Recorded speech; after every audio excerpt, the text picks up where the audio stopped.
Anyone visiting the Somerset end of the M5 construction wouldn't at first be aware of anything unusual. All the normal equipment, trucks and rolling stock are very much in evidence. But there's one item of transport that stamps the site as something quite out of the ordinary. For here, the main form of materials movement is by train.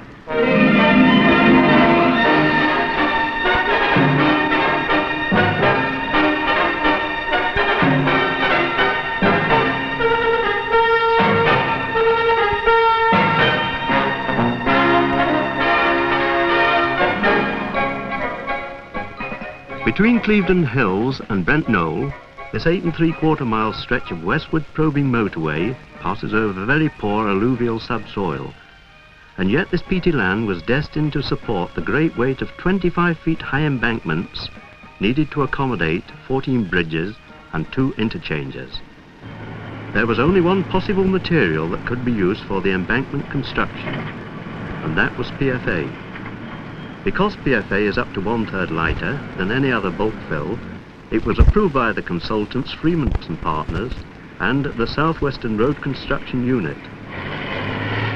The problem was that over 1 million tons was needed. The CGB's Abathor power station could easily provide that amount, but Abathor is 75 miles away from the site. This would mean a costly road transport job involving the continuous use of at least 400 trucks, all clogging the holiday traffic roads at the height of the summer. There was only one answer. The M5 would have to go by rail. And so it was that Abathor Power Station got its own rail sidings to give a quick loading access to the PFA tips. Meanwhile, down at St George's in Somerset, John Lang, the motorway contractors, were constructing their own special sidings to offload the PFA at the journey's end. Practicality rather than sophistication was called for at the Abathor sidings. Here a non-complicated procedure allowed the 35 wagon trains to be loaded with 1,000 tons of PFA in only 2 hours.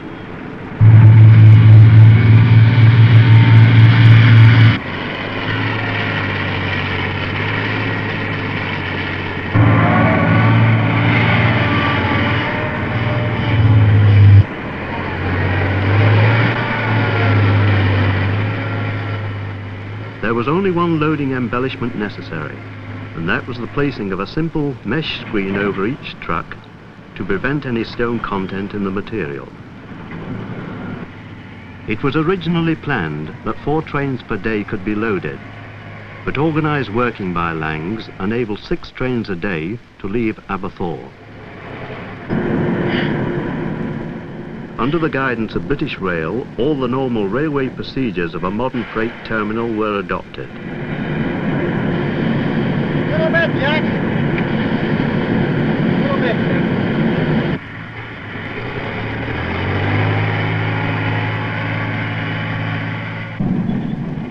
A final precaution was introduced with an overhead sprinkler system to damp down the PFA so that dust nuisance could be avoided during the journey.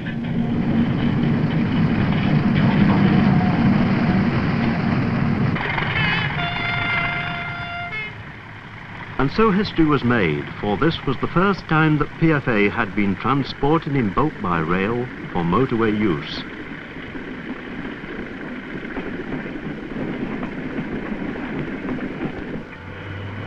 At St George's, the receiving end of the operation, the siding complex built by John Lang would do justice to any modern bulk handling system. No sooner does a train arrive than a whole army of equipment and transporters roar into activity.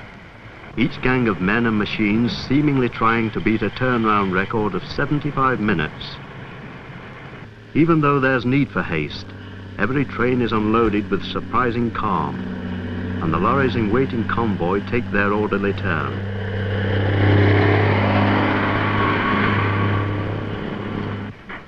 Each truck is handled individually, with a vibrator attachment ensuring every valuable ounce of PFA is discharged into the under-track bunkers.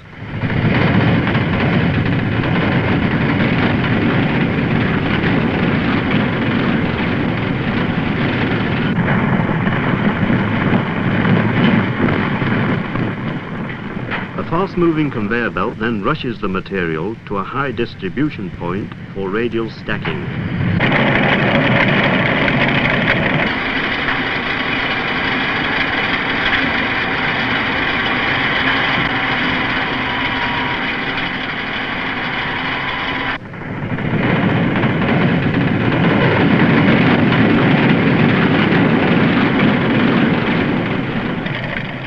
Finally, the train's full load finds its way to the ever-growing, ever-diminishing stockpile area.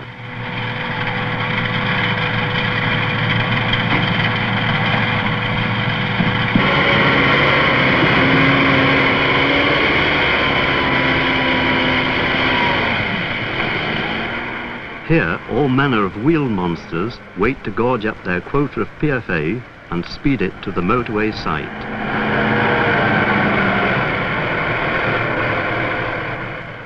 And even as one train load is dispersed, the next helping is already arriving at the terminal.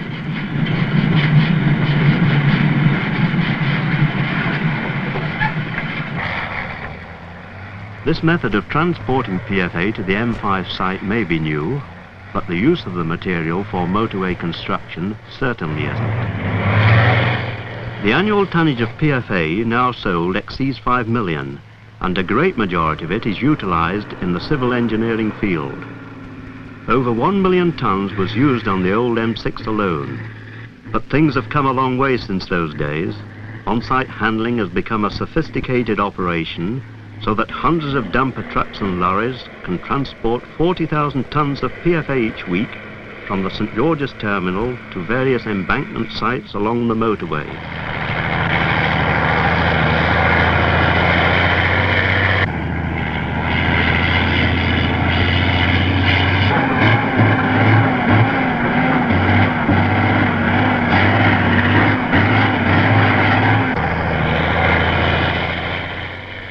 There are many reasons for PFA's growing popularity. It arrives on site in a state ready for compaction, and it can be easily placed and handled by a conventional plant. PFA's self-hardening properties mean that it soon reaches an acceptable strength with the aid of vibrating rollers. Many trial embankments have been constructed to determine PFA's suitability for the job, and there is much technical evidence from field and laboratory to support its use.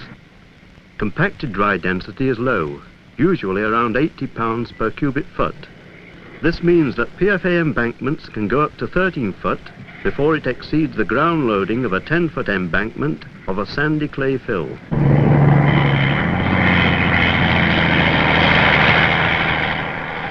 There is also a great economic advantage.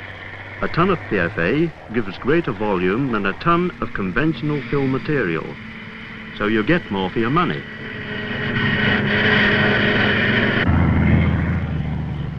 Is it any wonder that wherever a new motorway cuts through the countryside, its path is often identified by a smooth grey scar, and the content of most lorries arriving are piled high with the same colour?